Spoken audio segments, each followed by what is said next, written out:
Welcome to Meganet TV burning topic.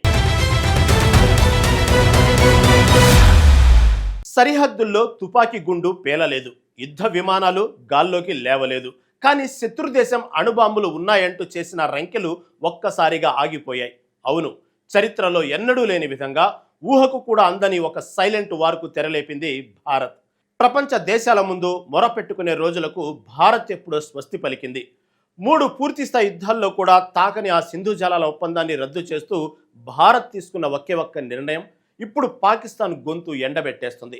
అసలు భారత్ వేసిన బ్రహ్మాస్త్రం ఏంటి?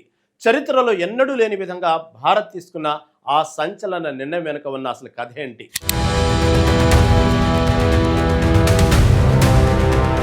ప్రస్తుతం పాకిస్తాన్లోని కరాచీ నగరం చుక్క నీరు దొరకక అల్లాడిపోతోంది. కరాచీలో 70% మంది ప్రజలకు తాగడానికి కనీసం గుక్కెడు నీరు కూడా లభించడం లేదు. మండుతున్న ఎండల్లో నీటి సరఫరా నిలిచిపోవడంతో జనం ప్రాణాలు గుప్పెట్లో పెట్టుకున్నారు. ప్రైవేటు ట్యాంకర్ నీటి కోసం ఏకంగా 8,000 రూపాయలు చెల్లించాల్సిన దుస్థితి దాపురించింది. అక్కడ అంతర్గత అవినీతి, పైప్ లైన్ లీకేజీలకు తోడు ఛాంబేజీ పంపింగ్ స్టేషన్ ధ్వంసం కావడం పరిస్థితిని మరింత మార్చేసింది. ఈ ఘోర నీటి సంక్షోభం వెనుక అసలు కారణం సింధు జలాల సరఫరా నిలిచిపోవడమే. కరాచీకి దాహం తీర్చే కింఝర్ సరస్సుకు ప్రధాన ఆధారం సింధు నది మాత్రమే. 100కు పైగా కిలోమీటర్ల దూరం నుండి మళ్లించే ఈ సింధు నదిలో ఇప్పుడు చుక్క నీరు లేదు. సమస్య తాత్కాలికమేనని చెప్తున్న పాక్ ప్రభుత్వ మాటలను ప్రజలు నమ్మే స్థితిలో లేరు. దాహంతో దేబరిస్తున్న పాకిస్తాన్ ఇప్పుడు ప్రపంచ దేశాల ముందు మోకరెళ్లి ఏచొస్తోంది.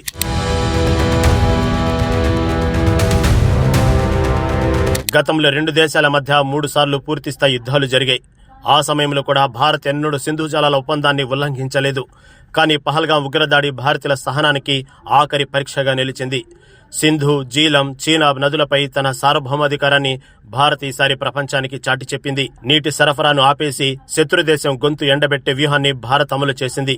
ఈ దెబ్బతో పాక్ అంతర్జాతీయ వేదికలపై ముసలి కన్నీరు కారుస్తూ డ్రామాలాడుతుంది. ప్రపంచ బ్యాంకుకు ఫిర్యాదు చేస్తామంటూ గాల్లోకి లేస్తున్నా ఎవరూ పట్టించుకోవడం లేదు. భారత్ పన్నిన ఈ ఊహాజనిత వ్యూహం చూసి ప్రపంచ దేశాలు సైతం విస్మయానికి గురవుతున్నాయి. యుద్ధ క్షేత్రంలోకి వెళ్లకుండానే ఒక దేశాన్ని ఎలా లొంగదీసుకోవాలో భారత్ నిరూపించింది. ఉగ్రవాదాన్ని పెంచి పోషించిన పాకిస్తాన్ కు ఇది ప్రకృతి ఇచ్చిన శాపంగా మారిపోయింది.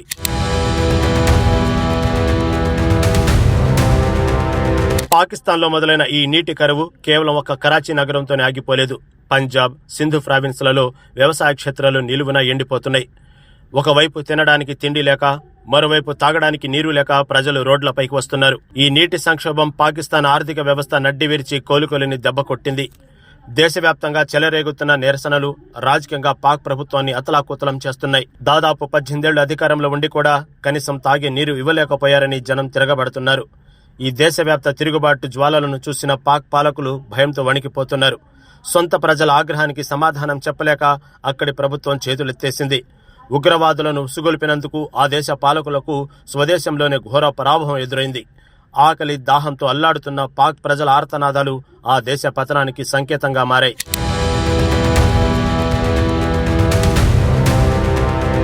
పాకిస్తాన్ కు భారత్ కొట్టిన దెబ్బకు అసలు సిసలైన నొప్పి ఇప్పుడే మొదలైంది. 2025లో భారత్ పై అణుదాడి చేస్తామంటూ పాక్ పాలకులు రంకెలు వేశారు. మార్చి 12న పహల్గాంలో మతం అడిగి మరీ పర్యాటకులను పొట్టనబెట్టుకుని ఉగ్ర రూపం చూపించారు. ఆ రక్తపాతానికి ప్రతీకారం తీర్చుకోవాలని యావత్తు భారతవని ముక్త కంఠంతో డిమాండ్ చేసింది. ఎప్పుడు ప్రపంచ దేశాల ముందు మెరపెట్టుకునే భారత్ ఈసారి రూటు మార్చింది. సర్జికల్ స్ట్రైక్స్, ఎయిర్ స్ట్రైక్స్ కంటే భయంకరమైన దెబ్బను పాకిస్తాన్ కు రుచి చూపించింది. చరిత్రలో ఎన్నడూ లేని విధంగా సింధు జలాల ఒప్పందాన్ని రద్దు చేస్తూ సంచలన నిర్ణయం తీసుకుంది. అసలు భారత్ ఇలాంటి చర్యకు దిగుతుందని పాకిస్తాన్ కల్లో కూడా ఊహించలేదు. తుపాకీ గుండు పేల్చకుండా పాక్ను మోకరిల్లేలా చేయడానికి జలాలను ఆయుధంగా మార్చుకుంది భారత్. సింధు నది నీటిని ఎక్కడికక్కడ నిలిపివేస్తూ సరిహద్దులో భారీ రిజర్వాయర్ల నిర్మాణం చేపట్టింది. ఉగ్రదాడితో భారత్ను దెబ్బతీయాలనుకున్న పాక్కు ఈ ఆపరేషన్ సింధూర్ కోలుకోలేని గుణపాఠం చెప్పింది.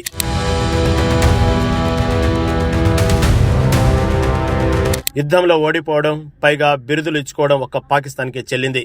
దేశం మొత్తం నీరు లేక ఎడారిగా మారుతుంటే మునీర్కు షీల్డ్ మార్షల్ బిరుదు ఇచ్చారు. సర్వస్వం కోల్పోయి విలవిలలాడుతున్న వేళ ఇలాంటి బిరుదులు ఇవ్వడం ప్రపంచానికి పెద్ద విచిత్రంగా తోచింది. అటు సరిహద్దులో వ్యూహాత్మకంగా భారత్ చేసిన ఆపరేషన్ సింధూర్ సూపర్ హిట్ అయింది. తుపాకీ గుండు పేల్చకుండానే శత్రువును మోకాళ్లపై నిలబెట్టిన ఘనత భారత్దే. భారత్ విసిరిన జలాస్త్రం దెబ్బకు పాకిస్తాన్ అహంకారం అట్టడుగు పడిపోయింది. అణుబాంబులు ఉన్నాయంటూ ప్రగల్భాలు పలికిన దేశం ఇప్పుడు గుక్కెడు నీటి కోసం తల్లడిల్లుతోంది. ఉగ్రవాద చర్యలకు పాల్పడితే ఎలాంటి మూల్యం చెల్లించుకోవాలో పాక్కు బాగా తెలిసొచ్చింది. ఇరు దేశాల చరిత్రలో ఇదొక ఎప్పటికీ మరువలేని సరికొత్త వ్యూహాత్మక యుద్ధం. పాకిస్తాన్ పాలకులు చేసిన తప్పుకు ఆ దేశం ఇప్పుడు నరకాన్ని అనుభవిస్తోంది.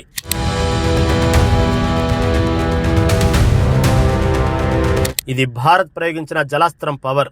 కత్తి పట్టి యుద్ధం చేయడం ఒక ఎత్తైతే, శత్రువు కదలకుండా మెదలకుండా మైండ్ గేమ్ ఆడటం మరో ఎత్తు. ఉగ్రవాదంతో భారత్ను రక్తం ఓడించాలని చూసిన పాకిస్తాన్కు ఇప్పుడు తాగడానికి చుక్క నీరు కూడా దొరకని నరకం కనిపిస్తుంది. అణుబాంబులు ఉన్నాయంటూ విర్రవీగిన ఆ దేశ పాలకులకు భారత్ ఒక స్పష్టమైన సందేశాన్ని పంపింది. భారతీయుల జోలికొస్తే సరిహద్దులు యుద్ధం చేయాల్సిన అవసరం లేదు. నదీ జలాలను ఎక్కడికక్కడ నిలిపివేసి దేశాన్ని ఎడారిగా మార్చే సత్తా భారత్కు ఉందని ఆపరేషన్ సింధు నిరూపించింది. కరాచీలో మొదలైన ఈ దాహర్తి అంతర్గత తిరుగుబాటు పాకిస్తాన్ పతనానికి ఆరంభం మాత్రమే. ఇప్పటికైనా పాక్ తన ఉగ్రబుద్ధిని మార్చుకుంటుందా, లేక మొండిగా వెళ్లి తన దేశాన్ని పూర్తిగా సర్వనాశనం చేసుకుంటుందా అనేది కాలమే నిర్ణయించాలి.